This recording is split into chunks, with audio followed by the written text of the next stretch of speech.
Oke, selamat pagi semuanya ya.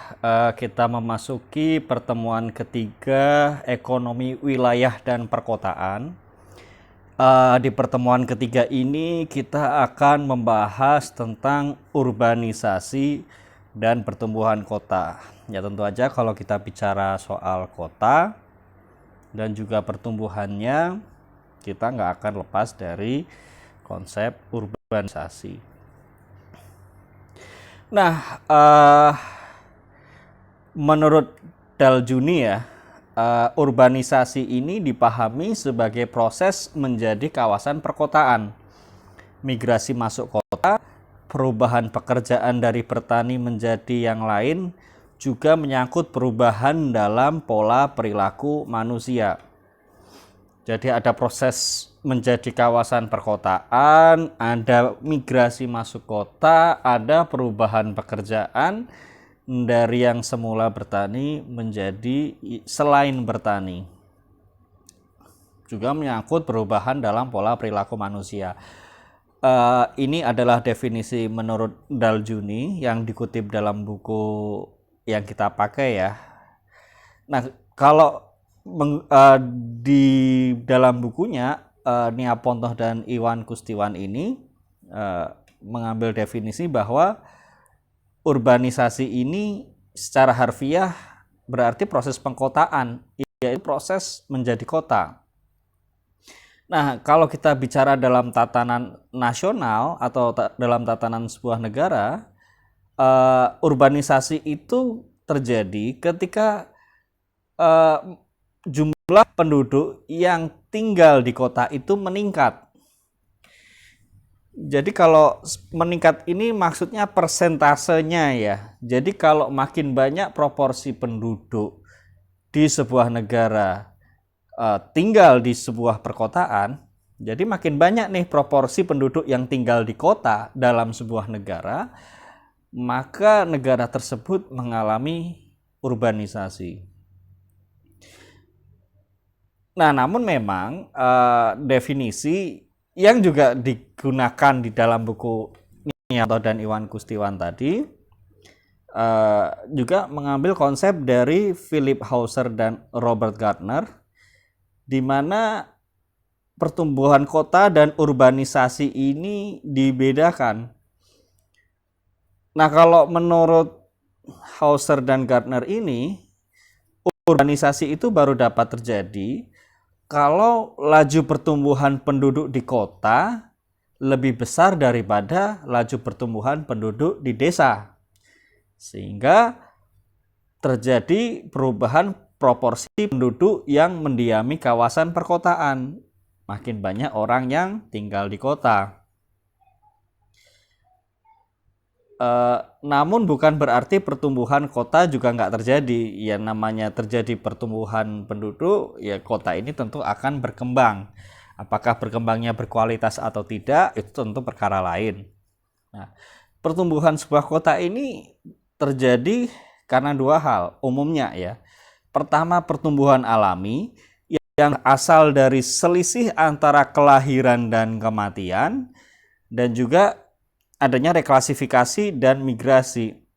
Jadi reklasifikasi daerah yang semula desa menjadi kota, sehingga proporsi yang tinggal di kota makin banyak karena desanya memang berkurang, atau juga adanya migrasi dari desa ke kota. Nah, jadi yang dimaksud pertumbuhan kota ini karena aspek-aspek seperti itu.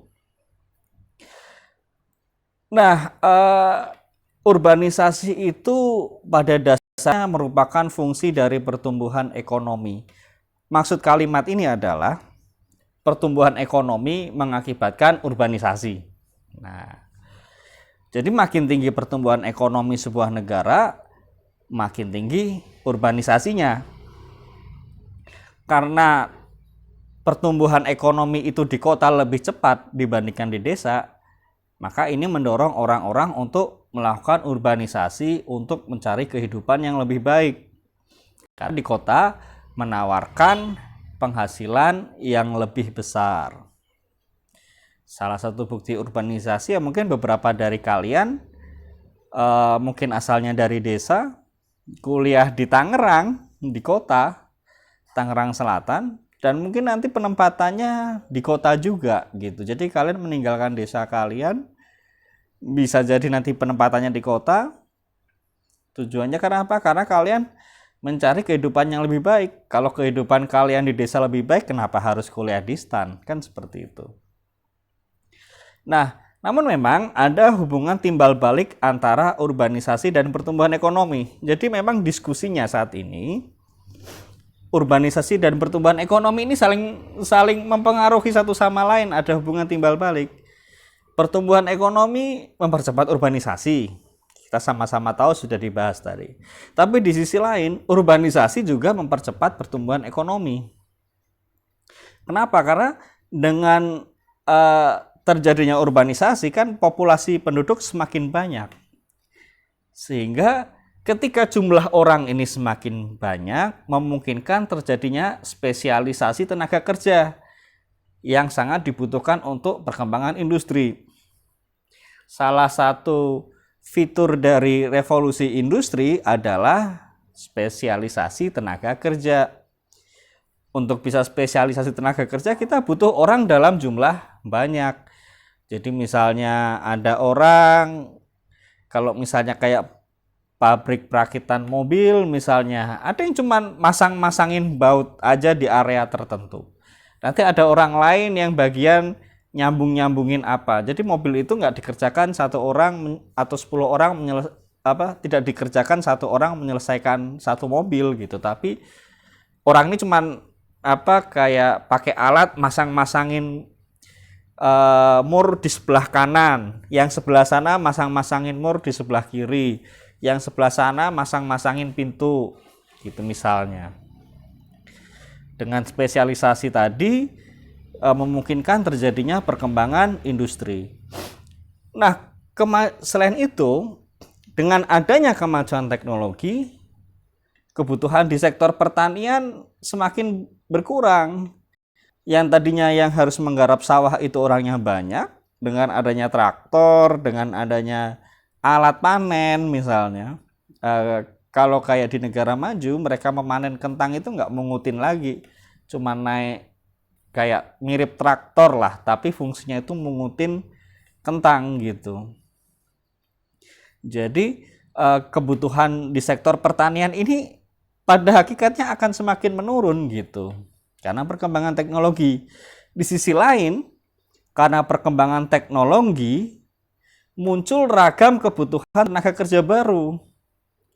Jadi kayak ahli nuklir kan tadinya kan kita nggak perlu. Siapa yang perlu ahli nuklir di tahun 1100 Masehi? Kan tidak ada. Tapi ketika ada kemajuan teknologi, kita butuh ahli nuklir. Ahli mesin kapal, ya tadinya di abad di tahun 500 sebelum Masehi mungkin tidak ada ahli mesin kapal gitu. Tapi sekarang ada ahli mesin kapal. Ya kapal saya nggak tahu lah ya, 1000 sebelum Masehi sudah ada kapal atau belum, kan begitu. Ahli informatika tahun 1300 Masehi nggak ada, sekarang ada. Jadi dengan kemajuan teknologi muncul jadi gini, dengan adanya perkembangan teknologi di sektor pertanian, tenaga kerjanya berkurang. Di kota justru memunculkan ragam-ragam kebutuhan tenaga kerja yang baru di sektor industri dan juga di sektor jasa. Nah, sekarang kita pakai logika aja. Di desa yang pertanian nggak ada lapangan kerja, di kota malah banyak ragam pekerjaan baru. Maka ya nggak bisa dipungkiri akan terjadi perpindahan tenaga kerja, nggak bisa dipungkiri terjadi perpindahan tenaga kerja dari desa ke kota. Kadang yang dari desa ke kota nggak harus benar-benar punya skill pada awalnya. Misalnya mungkin mereka kurang berpendidikan, misalnya pendidikannya kurang. Tapi mungkin nanti ikut pelatihan bisa mengisi kayak daycare misalnya. Sehingga orang di kota, suami istri bisa bekerja. Yang high skill mereka bisa bekerja memenuhi ragam kebutuhan industri. Yang dari desa, ya karena kedua orang tua bekerja, muncul ragam kebutuhan baru. daycare. Mungkin di desa nggak perlu daycare gitu, karena ya kerja ya nggak perlu dari pagi sampai sore, Senin sampai Jumat, dan mungkin nggak perlu suami istri juga. Tapi begitu perkembangan teknologi, ada ragam kebutuhan, maka terjadi perpindahan tenaga kerja dari desa ke kota.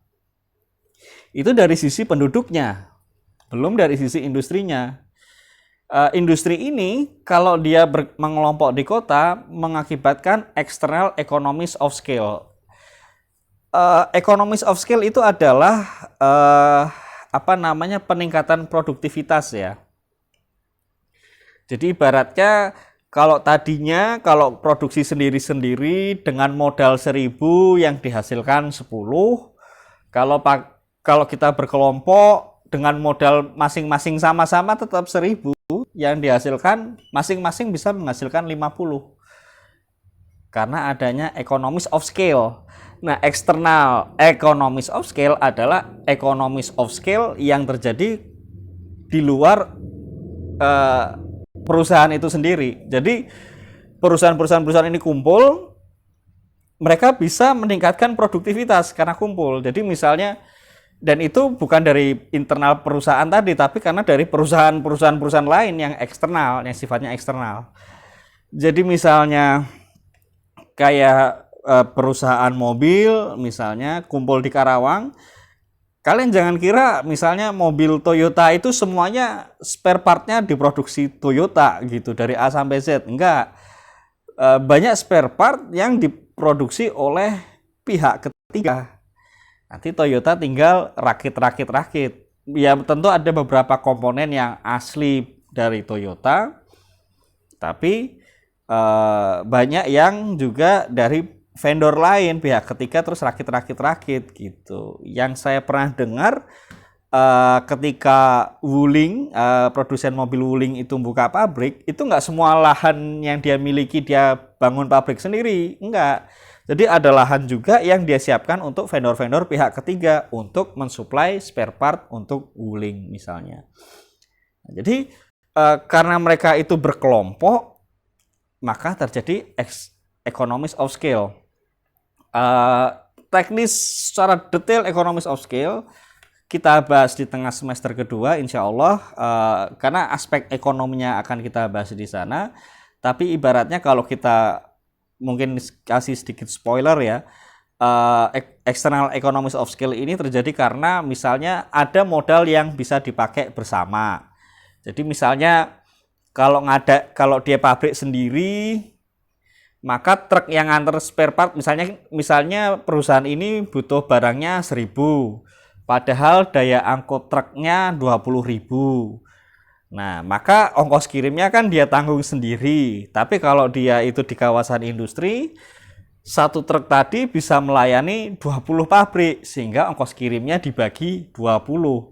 Itu juga kalau jangan-jangan perusahaan yang kirim juga ya di situ juga, sehingga biaya transportnya juga lebih irit. Jadi pertama bisa karena kita berbagi mengefisienkan ongkos kirim, baik karena kita pesannya rame-rame banyak ataupun jaraknya dekat.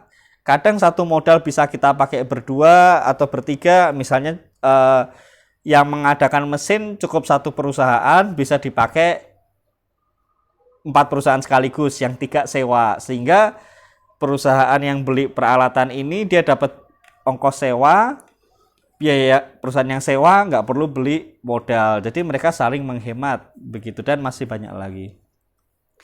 Nah, penduduk migrasi, industri, maksudnya penduduk urbanisasi, industri dan arus modal urbanisasi, maka urbanisasi ini semakin menguat di kota.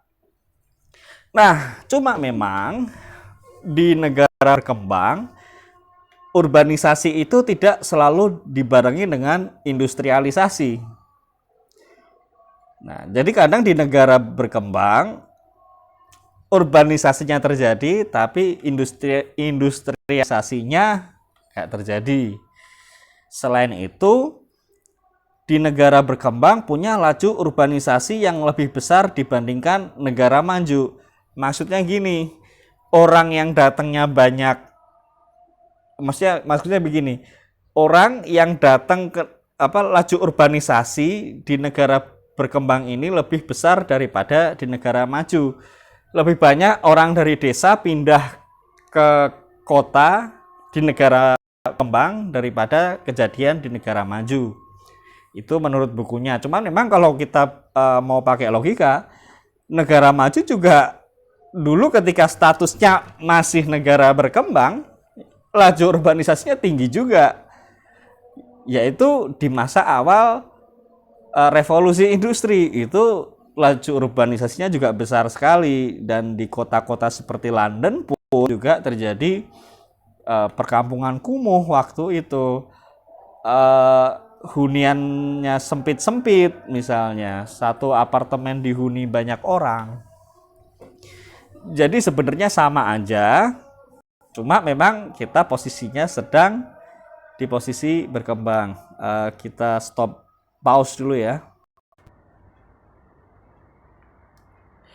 Oke ya, kita lanjutkan pembahasan kita ya. Jadi tadi kita terakhir membahas bahwa umumnya negara berkembang laju urbanisasinya lebih besar dibandingkan di negara maju. Ya, tapi yang sekarang negara maju juga dulu negara berkembang dan dulu juga punya laju urbanisasi yang tinggi. Kalau kita membaca referensi, misalnya revolusi industri kan terjadinya kan di London ya, mungkin di Inggris. Salah satunya di London. London ketika awal-awal revolusi industri juga mengalami masalah urbanisasi yang luar biasa. Terjadi kekumuhan di mana-mana. Sistem sanitasi juga jelek. Jadi mereka juga punya masalah yang sama. Jadi kita nggak perlu berkecil hati. Itu hanya sebuah fase dalam sebuah negara. Semoga kita bisa melampaui fase itu dan nggak terus berkembang di fase ini terus. Nah, kemudian kita bahas sedikit tentang tren urbanisasi dunia ya. Jadi di periode tahun 50 sampai tahun 85, populasi penduduk naik 3 kali lipat. Kenaikan 3 kali lipat itu sebesar 1,25 miliar jiwa ya. Ini yang populasi penduduk kota ya, bukan jadi desa nggak dihitung. Kalau di negara maju kenaikannya cuma 100% lah, atau 2 kali lipat, dari 400-an juta jiwa ke 800-an juta jiwa. Tapi di negara yang belum maju dari hampir 300 juta menjadi 1,14 miliar atau hampir 4 kali lipat, atau mungkin ya hampir 4 kali lipat lah. Jadi memang kita bisa melihat urbanisasi ini lebih banyak terjadi di negara belum maju pada periode tahun 50 sampai tahun 85. Nah, Budiharjo dan Suyarto tahun 99 itu mengajukan semacam pandangan mereka tentang 4 transformasi global. Pertama yaitu terkait urbanisasi tentunya. Pertama, terjadi transformasi dari pedesaan ke perkotaan. Untuk pertama kalinya di dunia, pada awal berubahnya abad, akan terdapat lebih banyak orang yang hidup di area kota daripada di desa. Perlu diingat, buku ini ditulis tahun 99. Jadi pada awal berubahnya abad yang dimaksud adalah hari ini. Ya. Hari ini yang dimaksud dari awal berubahnya abad. Mungkin bahkan bukan hari ini, mungkin sebelum hari ini gitu, mungkin 5 tahun yang lalu. Jadi kalau prediksi Budiharjo dan Suyarto adalah di awal abad ke-21 untuk pertama kalinya di dunia lebih banyak orang tinggal di kota daripada di desa. Kemudian kota-kota besar, kota raya, dan kota mega atau mega city akan lebih banyak terdapat di negara-negara selatan ketimbang di utara. Jadi di dunia ini memang ada namanya negara selatan dan negara utara. negara utara ini kenapa dibedakan seperti itu? Karena negara utara ini umumnya negara maju adanya di belahan bumi utara. Sementara negara yang berada di belahan bumi selatan umumnya negara yang belum maju, bisa negara berkembang ataupun negara tertinggal.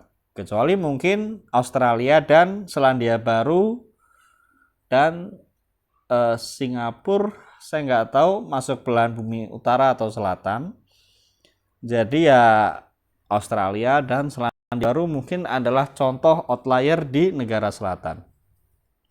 Nah, dari 23 kota mega dengan penduduk lebih dari 10 juta jiwa. Jadi sebutan kota mega ini lebih ke jumlah penduduk ya.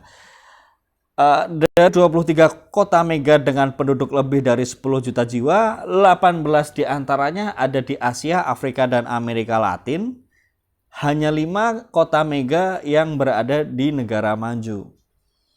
Jadi kayak di Inggris, kota terbesar nomor 2 di Inggris adalah Birmingham, dan itu menurut standar kita yang tinggal di Indonesia itu sangat sepi. Sebentar ya, saya ada keperluan sebentar.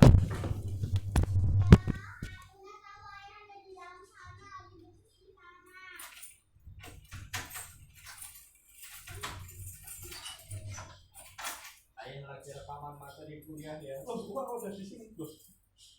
Sebentar saja jadi bingung. Tapi bentar. Ayah lagi rekaman ya, jangan ganggu ya.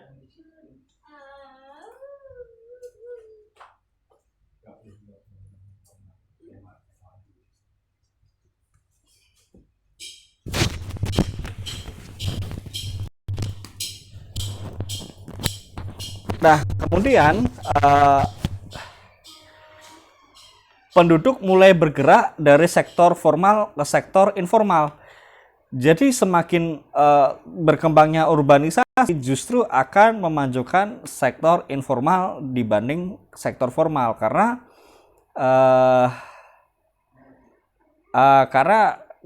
kebutuhan tenaga kerja mungkin akan semakin sedikit digantikan dengan barang modal, sehingga sektor formal ini akan semakin sedikit dan beralih ke sektor informal. Jadi mungkin ibaratnya akan lebih banyak orang menjadi self-employed daripada pegawai. Kemudian juga terjadi perubahan dari kota kecil ke kota besar dan kota raya. Jadi kota-kota kecil ini nanti akan berubah menjadi kota besar dan megacities.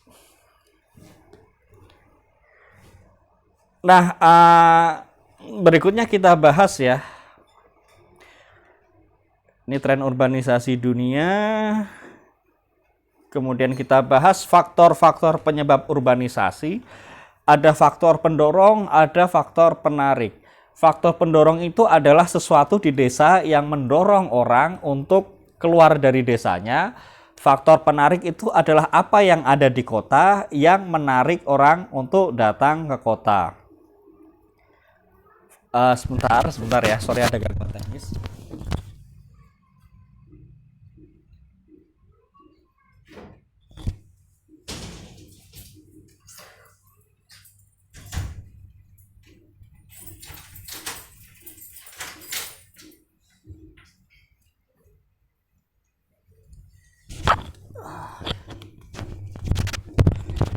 Ya namanya juga syuting di rumah ya. Istri juga lagi sibuk ngurus anak bayi, jadi ya mungkin banyak kendala ya.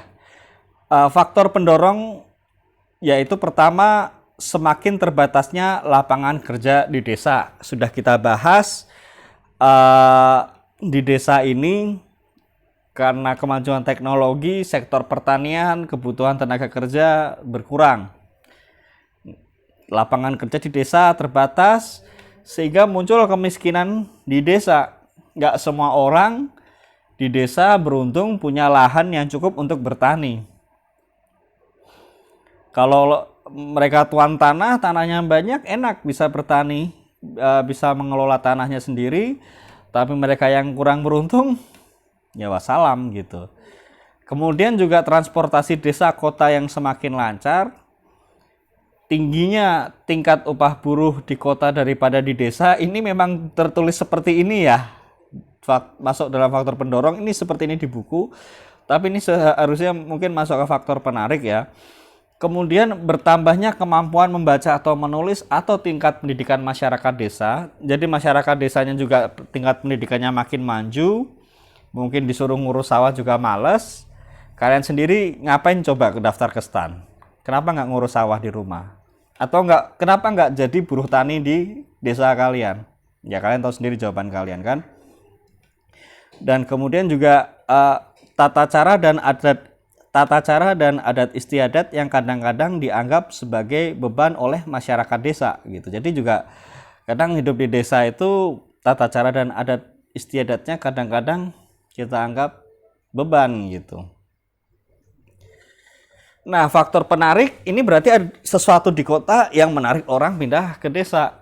Pertama, kesempatan kerja yang lebih luas dan bervariasi di kota. Yang kedua, tingkat upahnya lebih tinggi, lebih banyak kesempatan untuk maju, perguruan tinggi banyak, sekolah berkualitas banyak,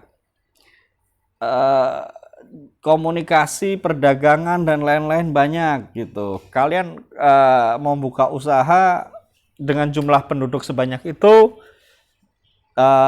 konsumen potensial kalian besar. Kemudian barang-barang kebutuhan juga lebih lengkap. Kalian kalau mau cari mobil second di kota enak gitu, di Jakarta enak. Bandingkan kalau kalian tinggal di Pulau Flores, mungkin kalian cari mobil second, selamat mencari. Kemudian terdapat berbagai kesempatan untuk rekreasi dan pemanfaatan waktu luang. Jadi ada bioskop, ada taman-taman hiburan dan lain-lain gitu. Mungkin di desa belum tentu ada bioskop. Mungkin harus ke kota dulu. Dan bagi orang-orang atau kelompok tertentu di kota, jadi bagi beberapa orang atau kelompok di kota itu memberi kesempatan mereka untuk terhindar dari kontrol sosial yang terlalu ketat. Nah, cuma memang urbanisasi ini punya dampak. Dan di negara maju dampaknya berbeda bila dibandingkan di negara berkembang. Kalau di negara berkembang, kota itu tumbuhnya menjadi besar dan luas, tapi karena keterbatasan teknologi dan juga ekonomi, ya perkembangan itu tidak diikuti dengan peningkatan kualitas kehidupan. Jadi kualitas kehidupan kurang memadai, misalnya pemukiman kumuh dan sarana prasarana yang tidak mencukupi. Di negara maju, perubahan fisik kota itu berkembang dengan pemukiman elit yang berada di pinggiran kota dan ditunjang dengan teknologi maju. Jadi di negara maju, kota ini berkembang dengan munculnya pemukiman elit di daerah pinggiran. Selain itu, urbanisasi juga menyebabkan perubahan pada tata nilai di masyarakat, perubahan corak lembaga, perilaku, budaya, gaya hidup, dan lain-lain. Ya karena memang harus kita akui, di kota itu kan terjadi percampuran beragam etnis, beragam budaya, beragam bahasa, yang kadang bukan hanya antar pulau tapi juga sudah antar negara, sehingga mereka saling memberikan pengaruh begitu. Nah, kemudian kita bahas tentang pertumbuhan kota, tantangan dan masalah. Ya, memang kita hobi cari masalah. Kalau nggak cari masalah mungkin kurang asik ya. Pertama kita bahas pertumbuhan perkotaan dan implikasinya.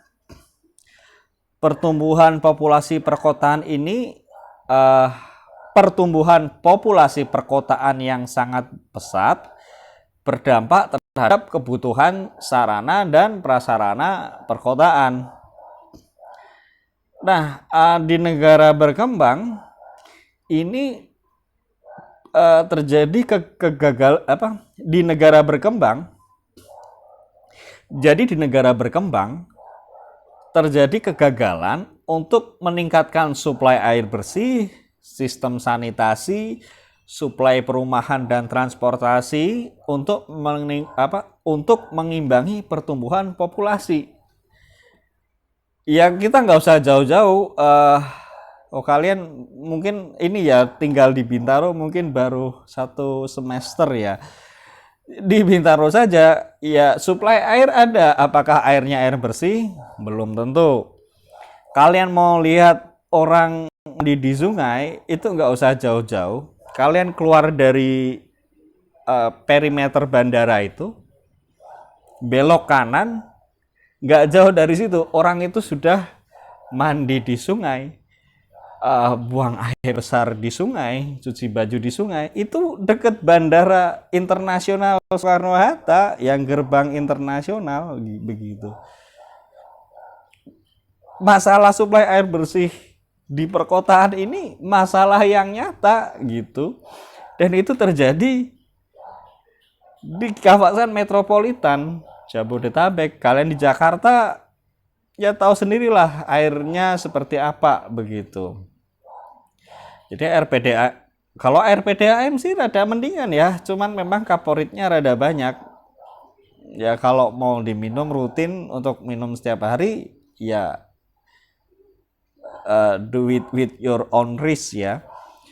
Nah kemudian UN Center for Human Settlements pada tahun 86 mengeluarkan studi, ingat ya ini tahun 86 ya, yang ditulis di bukunya, yaitu 30% populasi perkotaan di negara berkembang tidak punya akses ke air bersih. Yang di negara berkembang yang lokasinya di Afrika, 40% populasi perkotaannya bahkan tidak punya akses ke air bersih tadi.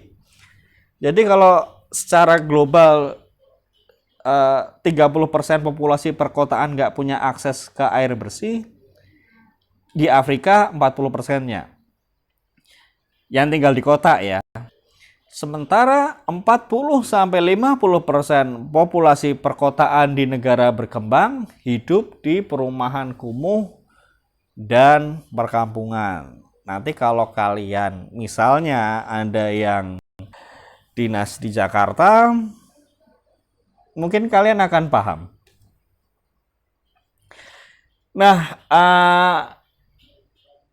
dengan terjadinya masalah di perkotaan, kalau kita bahas kan kayaknya di perkotaan itu serem ya. Tapi nyatanya urbanisasi terus terjadi. Kalian aja mau urbanisasi gitu loh. Nah, pertama dari sisi manusia, ya kita harus akui kota memberikan penghasilan yang lebih tinggi dibandingkan di desa. Kenapa kalian ingin meninggalkan desa? Ya karena kota menawarkan penghasilan yang lebih tinggi. Like it or not gitu. Ya duitnya nyata gitu. Kemudian tidak semua orang punya kemewahan untuk tinggal di desa. Untuk bisa tinggal di desa, ya kalian harus punya modal yang besar. Kalian mungkin harus punya sawah yang luas, peternakan yang memadai. Kalau nggak, ya kalian di desa ya miskin-miskin saja begitu. Sementara dari sisi industri, kota itu menawarkan external economies of scale. Makanya para pengusaha, para investor, para pemilik modal lebih tertarik menanamkan modalnya di kota. Sehingga di kota ini terjadi pemusatan modal dan juga pemusatan lapangan kerja. Nah, pertanyaan kedua, oke kita pahami sekarang suka nggak suka orang urbanisasi. Pertanyaannya, pertumbuhan perkotaan dan urbanisasi ini baik atau buruk? Nah, ya umumnya muncul kan diskusinya pertumbuhan perkotaan dan juga urbanisasi itu sebuah hal yang buruk. Ada perkampungan kumuh dan banyak kesengsaraan. Bahkan kota juga sering dipandang sebagai parasit yang menyedot keuntungan dari desa gitu. Desa ini dieksploitasi ekonomi dan orang-orangnya untuk kepentingan kota. Tapi sebenarnya kalau kita bicara secara akademik, eh, tidak semua orang sepakat bahwa pertumbuhan kota dan urbanisasi itu buruk. Bahkan ada yang menganggap bahwa urbanisasi dan pertumbuhan kota itu sesuatu yang baik. Pertama, uh, urbanisasi dan pertumbuhan kota itu prasyarat utama terjadinya industrialisasi. Tanpa urbanisasi, kita tidak akan pernah bisa menjadi negara industri. Tanpa urbanisasi, kita nggak bisa membangun industri. Mau bangun industri gimana kalau nggak ada tenaga kerjanya? Konsentrasi penduduk pada sebuah lokasi, jadi konsentrasi penduduk yang besar pada sebuah lokasi, memungkinkan orang untuk melakukan spesialisasi yang mana sangat dibutuhkan untuk memenuhi demand dari industri. Karena industri dengan perkembangan teknologi itu membutuhkan keragaman skill. Dan yang berikutnya, di sisi lain, dari sisi investor, konsentrasi modal dan konsentrasi industri pada sebuah lokasi tertentu yang sama memungkinkan terjadinya external economies of scale, yang mana itu meningkatkan produktivitas. Dengan peningkatan produktivitas, maka memungkinkan peningkatan gaji. Karena kalau hanya dengan penghasilan perusahaan yang makin tinggi, kita bisa menuntut permintaan gaji yang lebih besar. Masalah pada prakteknya belum tentu kejadian, itu perkara lain. Tapi fakta menunjukkan UMR terbesar di Indonesia itu ada di Karawang, nomor 1. Nomor 2-nya ada di Cikarang, Kabupaten Bekasi. Jadi Kabupaten Bekasi ini UMR-nya lebih besar daripada Kota Bekasi. Nomor 3, saya lupa apakah DKI Jakarta atau Kota Bekasi. Jadi ini perlu diperhatikan. Dengan adanya peningkatan produktivitas, perusahaan untungnya makin besar, maka kemampuan mereka untuk menggaji pegawai juga semakin besar. Dan mungkin ini sedikit pendapat dari saya ya. Kita memang sering mengkaitkan urbanisasi dengan kemiskinan. Dengan adanya urbanisasi terjadi kemiskinan, seolah-olah urbanisasi itu menyebabkan kemiskinan di perkotaan. Tapi kita harus pahami, orang yang miskin di kota ini kalau nggak urbanisasi, memangnya di desa dia kaya raya. Ya, orang-orang yang tinggal di perkampungan kumuh di Jakarta, kalau dia ke desanya, emang rumahnya nggak kumuh juga. Nah, jadi kota ini, orang yang melakukan urbanisasi ke kota, kemudian ternyata hidup miskin di kota, itu bisa dibilang mungkin kota berjasa menyerap kemiskinan di desa. Jadi kemiskinan di desa yang tidak tertanggulangi diserap oleh kota. Mungkin ibaratnya sama-sama miskin, tapi mungkin miskinnya lebih makmur di kota misalnya. Bisa ya itulah kurang lebih gitu. Jadi ibaratnya orang yang miskin di kota belum tentu juga dia di desanya kaya raya. Kalau dia di desanya kaya raya, buat apa dia ke kota? Orang yang tinggal di kota dan mengalami kemiskinan, ya kemungkinan besar di desa dia akan lebih miskin daripada kalau dia tetap tinggal di desa, dia mungkin akan lebih miskin lagi gitu loh.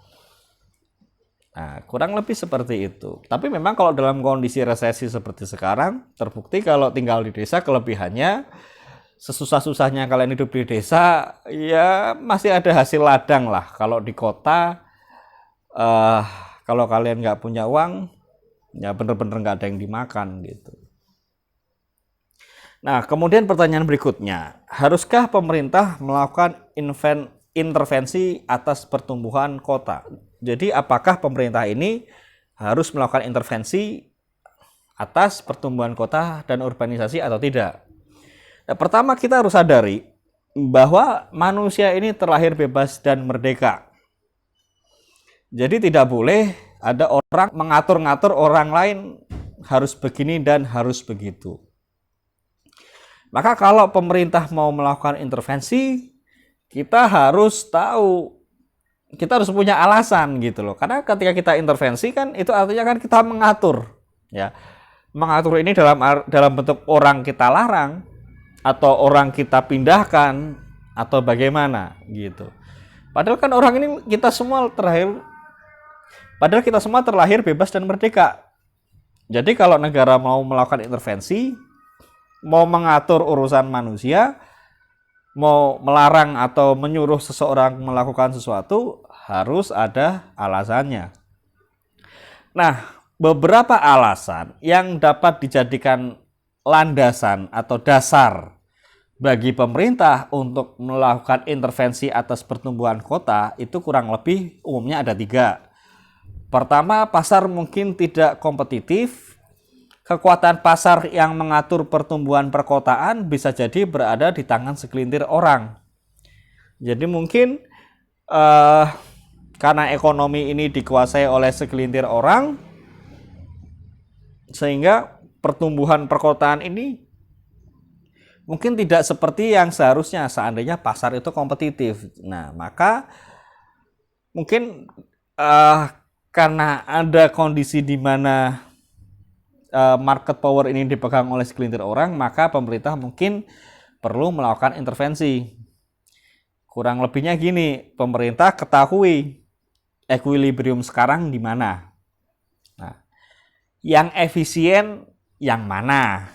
Nah, jadi kita tetapkan dulu posisi kita di sini, misalnya, yang efisien di sini. Nah, equilibriumnya, maka kemudian baru kita bikin kebijakan supaya equilibrium ini bisa bergeser ke sana. Mungkin nggak bisa tercapai 100% sih ya, tapi paling nggak mungkin tercapai 75% misalnya, itu sudah lebih baik daripada tidak ada pengaturan sama sekali. Kemudian alasan yang kedua, adanya eksternalitas. Mungkin kalian semester ini baru dapat keuangan publik ya. Saya nggak tahu kalian udah dapat eksternalitas atau tidak. Tapi bahasa gampangnya gini. Eksternalitas ini adalah si A yang mengkonsumsi sesuatu, si B yang kena getahnya. Si A yang mengeksploitasi sumber daya alam, si B yang kena polusinya. Perusahaan ini yang menggali tambang emas, orang ini yang air tanahnya tercemar merkuri. Jadi ada seseorang menggunakan ada seseorang mengkonsumsi atau memproduksi sesuatu, sementara ada orang lain yang terkena imbasnya dan dia tidak punya kemampuan untuk meminta kompensasi. Itu namanya eksternalitas. Nah, maka untuk mencegah dampak-dampak eksternalitas ini perlu intervensi oleh pemerintah.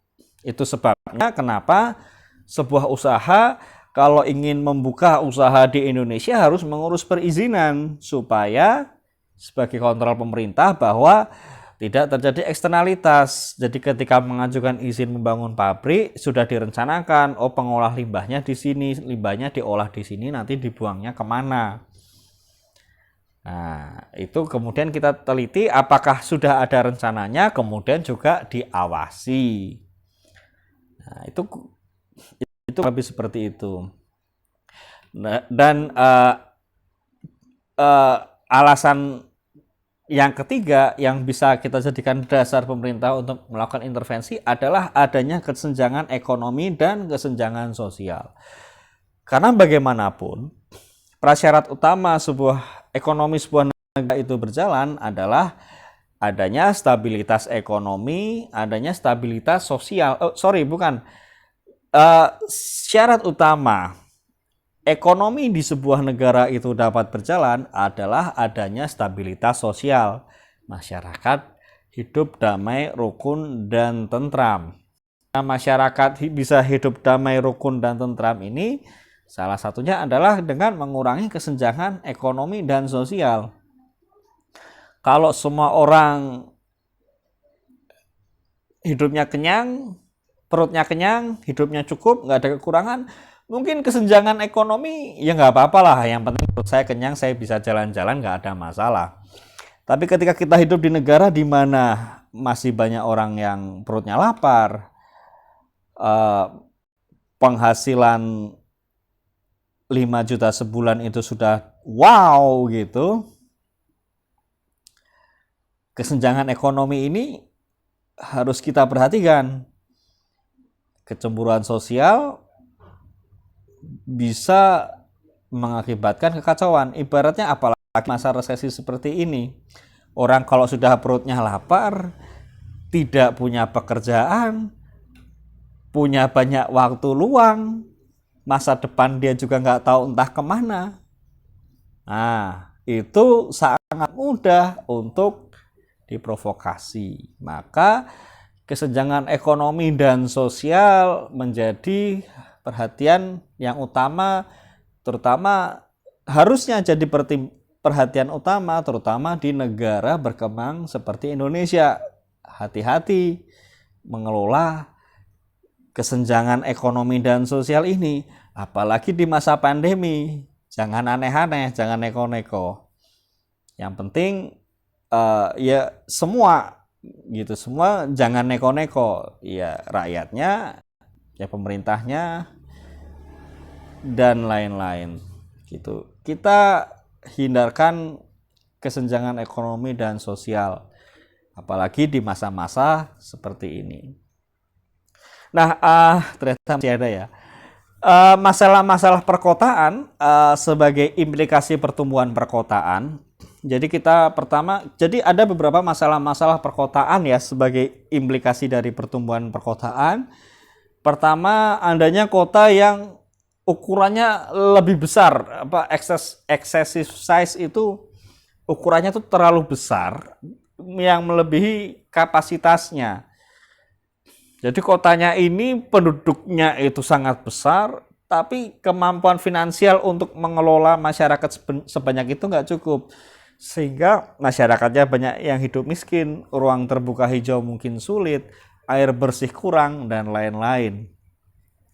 Kemudian terjadi masalah overcrowding atau kepadatan penduduk yang secara berlebih, kekurangan sarana, munculnya pemukiman kumuh dan liar, kemacetan lalu lintas, kurangnya tanggung jawab sosial, pengangguran, dan pekerja di bawah upah minimal. Jadi ini bahasa Inggrisnya kan unemployment and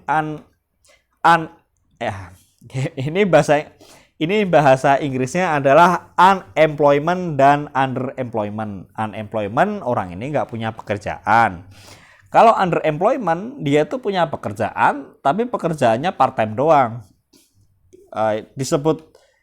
Seseorang itu disebut fully employed itu kalau dia jam kerjanya misalnya 40 jam seminggu. Jadi kalau ada orang seminggu kerjanya cuma 20 jam, dan itu bukan karena pilihannya sendiri, tapi karena nggak ada lapangan kerja, maka itu disebut underemployment. Orang ini punya pekerjaan, tapi pekerjaannya itu part time, ya cenderung sifatnya part time, sehingga penghasilannya tidak mencukupi. Kemudian muncul masalah rasial dan sosial. Mungkin di desa tidak ada masalah rasial dan sosial karena di desa mungkin penduduknya cenderung lebih homogen. Nanti kalau sudah nggak homogen, mungkin muncul juga masalahnya. Kemudian terjadi westernisasi dan modernisasi. Kemudian juga munculnya kerusakan lingkungan, perluasan perkotaan dan berkurangnya lahan pertanian, dan organisasi administrasi. Untuk saat ini sih kita bahas sedikit poin 11 ya, berkurangnya lahan pertanian. Untuk saat ini, kalau kita pelajari data-data di World Bank, luas pertanian dunia ini terus menurun, tapi produktivitas pangannya terus naik. Tonase produksi serealia dunia itu di berbagai negara itu terus meningkat meskipun lahannya terus menurun. Nah, jadi untuk posisi sekarang sebenarnya berkurangnya lahan pertanian bisa kita atasi dengan pertanian yang lebih produktif. Dengan luas lahan yang lebih sedikit bisa menghasilkan tonase pangan yang lebih besar. Nah, sedikit kita bahas urbanisasi dan pertumbuhan kota di Indonesia. Tahun 71 penduduk yang tinggal di kota itu 20,5 juta jiwa atau cuma 17% dari populasi Indonesia. Di tahun 2018 jumlah ini sudah mencapai 152 juta. 59% penduduk Indonesia sekarang tinggal di kota. Dan kalian mungkin akan menjadi salah satunya. Ini adalah data menurut BPS dari sensus penduduk. Jadi kita bisa lihat trennya memang terjadi urbanisasi di Indonesia. Nah, secara spasial, urbanisasi yang berlangsung di Indonesia di masa lalu cenderung lebih memusat, di mana tarikan metropolitan dan kota-kota besar itu jauh lebih besar daripada kota-kota menengah maupun kota kecil. Jadi orang kalau urbanisasi itu ya langsung aja ke Jakarta, ke Tangerang, ke Bekasi, ke Semarang, Surabaya, Medan. Urbanisasi ke misalnya ke Kota Batang, ke Salatiga, atau ya seperti itulah ya, itu kurang banyak gitu. Mungkin urbanisasi kota mana lagi ya, Kota Sukabumi misalnya mungkin tidak terlalu banyak di masa lalu ya. Saya nggak tahu kalau masa sekarang. Jadi orang urbanisasi udah langsung ke Jakarta, Surabaya, Semarang, Tangerang, Bekasi gitu. Kenapa? Karena pada tahap awal memang kota-kota utama itu relatif jauh lebih menjanjikan daripada kota-kota kecil dan menengah, mau dari segi lapangan kerja maupun fungsi-fungsi pelayanan perkotaan. Yang ngapain urbanisasi ke Sukabumi kalau nggak ada lapangan kerjanya, yang dicarikan lapangan kerjanya misalnya. Nah, dari sudut pandang ekonomi, kalau kita bicara dari sudut pandang ekonomi ya, di mana suasana ekonomi di Indonesia yang cenderung liberal dan juga globalisasi, memang secara alamiah mendukung perkembangan kota-kota utama daripada kota-kota lain yang statusnya lebih rendah. Ya, efek dari eksternal economies of scale ini akan semakin terasa gitu. Semakin besar ukuran kotanya, dia akan semakin terasa. Jadi investor pun juga ya langsung main investnya ke Jakarta, Tangerang, Bekasi, Surabaya misalnya. Akibatnya terjadi tekanan penduduk terhadap pelayanan maupun lingkungan di kota-kota utama. Nah, kalau kita belajar dari aspek sejarah, urbanisasi di Indonesia sendiri sudah terjadi sebelum kedatangan Belanda. Jadi sudah terdapat kota-kota besar semenjak zaman dahulu. Tentu saja kota besar ini menurut ukuran pada masa itu. Nah, kota di pedalaman itu umumnya adalah kota yang menjadi ibu kota pemerintahan. Jadi pusat kotanya ada keraton, di sekitarnya itu atau kawasan hinterlandnya kegiatan ekonominya di sektor pertanian. Sementara kalau di pesisir ini menjadi kota perdagangan yang ekspor utamanya ya hasil pertanian di pedalaman tadi. Nah, Nah, untuk mewakili raja atau sultan, maka ditunjuk bupati. Ya kurang lebih seperti itu ya. Materi hari ini. Kita lanjut ya pembahasan kita, kuliah kita ke Google Classroom. Kita bertemu di sana. Selamat pagi.